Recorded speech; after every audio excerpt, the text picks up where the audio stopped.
बिस्मिल्लाहिर्रहमानिर्रहीम। अस्सलाम वालेकुम नाज़रीन, मैं हूं आपका मेज़बान मोहम्मद उवैस रज़ा कादरी। कैसे हैं आप? उम्मीद करता हूं आप खैरियत से होंगे। नाज़रीन इकराम, आज हम बात करेंगे ख्वाब के अंदर कुत्ते का देखना।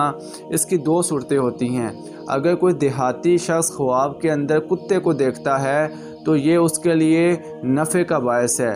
हमारे यहाँ अक्सर ऐसे होता है, देहात में अक्सर लोग कुत्ते जो रखते हैं वो अपने घर की रखवाली के लिए, अपने घर की हिफाजत के लिए कुत्ते रखते हैं, कुत्ते को पालते हैं। और शहरों में ऐसा नहीं होता।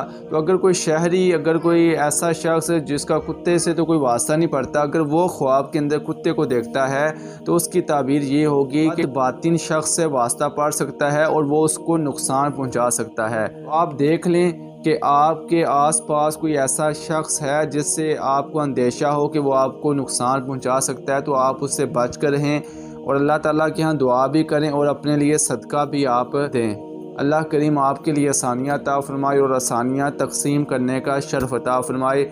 आमीन बिजाहिन नबी अमीन सल्लल्लाहु तआला अला मुहम्मद।